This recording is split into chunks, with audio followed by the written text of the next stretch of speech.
I have another lesson for you today. I have a class that I want to teach you about one of the most important things in your school. It starts with a C. It's called culture. I love, love, love the components that add up to great leadership and great culture. And I'm kind of a culture junkie. How about you? So I'm going to share with you today an amazing story from a woman who is featured in my podcast and in my brand new book, Rockstar Stories, right here. Someone who has changed more lives in our group than almost anyone else with relation to how to be a great leader and have a great culture in your school. So let's dig into the content today. How important is culture to your program? How important is culture and great leadership to a successful preschool program? I would venture to say if it's not everything, it's foundationally the most important thing. So how can you craft a culture of excellence? So one of the featured guests in our podcast is Ann Rhoades, and Ann wrote the book Built on Values. And again, I'm sorry that this is backwards, guys, the way that my camera works. But Ann Rhoades was on our stage last year in Dallas at the Child Care Success Summit, blew the house away with her incredible values-based message, how she crafted the Southwest Airlines core values right alongside Herb Kelleher, the founder of Southwest. You know Southwest Airlines has an amazing culture.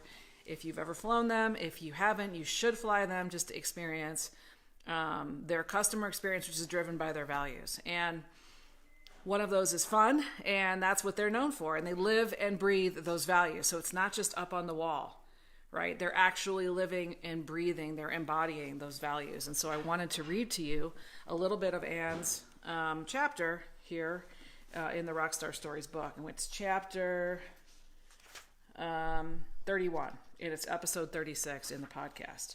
The title is Why a Values-Based Approach is a Game Changer for Companies Big and Small. And she says there's been a lot of data collected over the years on what really makes a great brand and how people find brands, and it's consistently about the people who represent you. It doesn't matter if you're business to business or business to consumer environment. The people that represent you are the essence of your brand. They're the ones that make or break you in your branding. And they make or break your customer experience, the child's experience, the experience with each other as a team, and whether or not they want to stay with you on your team and be A players, A and B plus players. Those are the ones you want, okay? And you want to have the people that are C, D, and E, F players self-select themselves out of your organization and go bye-bye, okay?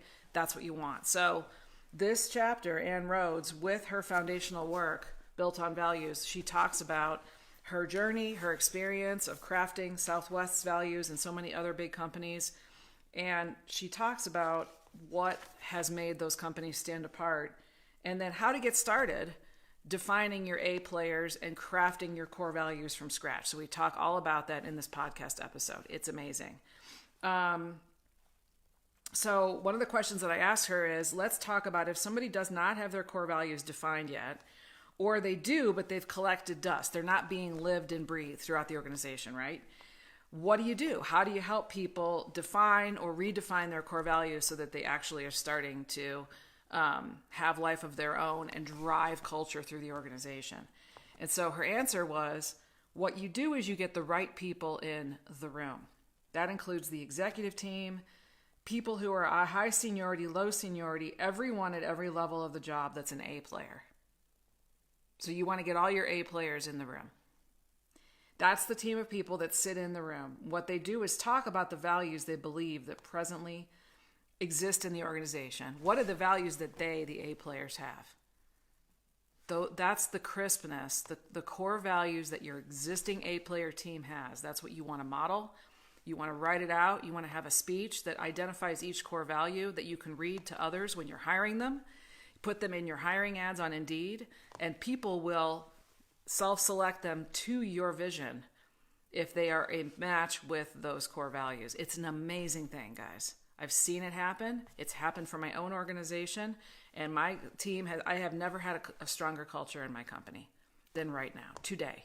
And we're growing. We've grown from 5 to 16 people in the last 2.5 years.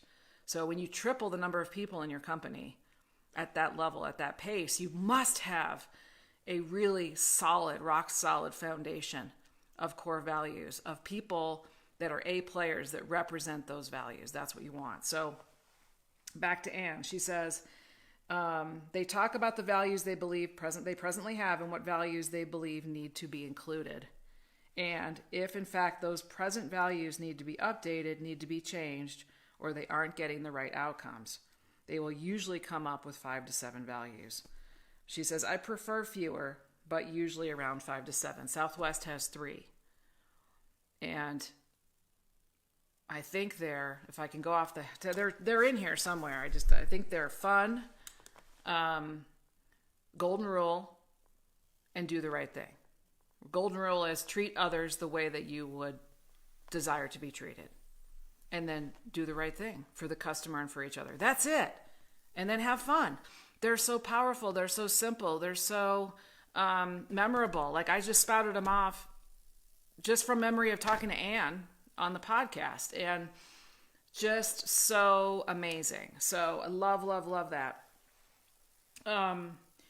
And we talk about her book and why she wrote it and the foundational components of the book. And we talk about A, B, and C players and what to do about D players when you have them on your team.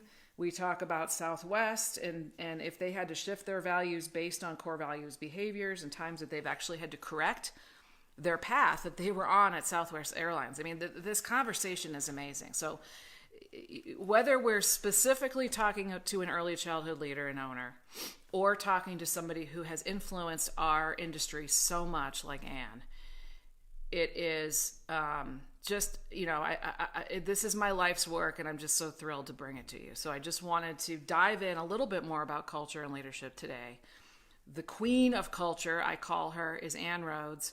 And then many, many, many people that we talk to in here and on the podcast, probably 10, 20, or 30 of our guests, we do a deep dive on culture and leadership about how they've taken this concept, this notion, this idea of core values and core value-driven behaviors, which are essential to drive accountability through your organization. You have those behaviors listed out under each core value, and you can easily tell people if they're hitting those behaviors on an A through F scale or a 1 to 5. Are they hitting those behaviors at a level 5 or a level 10, or are they only at a 2? And they'll know, because you also want them to self-assess their behaviors based on your core value behaviors and see how they're fitting. And what the most beautiful thing is, guys, is that if you have your behaviors written, and if one of your core values is teamwork, and the behaviors are not engaging in gossip or tearing others down in the organization, and that you lift each other's up as part of teamwork. So that core value behavior could be the ones I just said about gossip and then being a positive force for the team. Anytime you have someone on your team who is not behaving in alignment with those core values, behaviors that are written and everybody knows them, it's so easy for you as the manager or the director to say, you know what? We need to have a chit chat, because lately I feel like you just have not been in alignment with and in congruence with our core values, behaviors of teamwork, trying to not gossip, and trying to lift each other up. And here's what I've observed, and I'm not trying to pick on you, but what's going on with you, Sally? Because things just seem like they're really not positive right now for you. So let me help you as an empathetic, confident leader, but you have to nip that crap in the bud. You have got to have tools at your disposal, like the core values behaviors, and there's a bunch of them in the back of this book, to nip that in the bud and just go after it and drive that culture forward in a super positive, loving way that is going to, support you being the best leader that you can be. Amazing. And the best organization that you can be. So I'm so passionate. You might be feeling some of my passion coming through, because there's nothing I'm more passionate about than culture and leadership for this industry, for ECE, for people who haven't been trained in leadership, and you're impacting so many. You're impacting dozens, if not hundreds of teachers, and hundreds, if not thousands of children every single day. And so my mission is to bring you these amazing leadership tools, techniques, habits to bring you into the place of being a stronger leader, which I call an empathetic, confident leader. And empathetic came right from Simon Sinek. Empathetic, confident leadership. That's what I stand for, okay? So a lot of that is discussed in this book. So that's your class today. Your class is to ask you, do you have core values defined? And do you have the core values behaviors, the specific written behaviors under each core value for how people will behave when they are in alignment with those core values? And then you can onboard them to core values. And you can onboard to them, you hire to them, you train to them, you manage and performance review to them, you bonus to them, and you let go or fire to them. And that is the most transformational thing I can ever tell you and teach you about culture and leadership. Number one thing ever that I've seen happen is transformations of cultures of schools around the world with this one thing. This one thing. So good. Ann Rhoades, we love her. She's the queen of culture. She came to the summit in 2017 in Dallas, and 2018, last year, 2018 in Dallas. Check her out on the podcast on Childcare Rockstar Radio, episode 36 and chapter 31. And get the book. Go take action on your core values, write your behaviors, model Ann, get her book if you need help with examples. We have lots of examples in our academy. People are sharing all the time how they're taking their culture and they're putting it on sweatshirts, on the walls, on culture boards, on vision boards, on mugs, on other swag and things throughout their schools and in break rooms for their staff. And just so, there's so many ways that they're celebrating and communicating and inculcating their culture of core values and core values behaviors.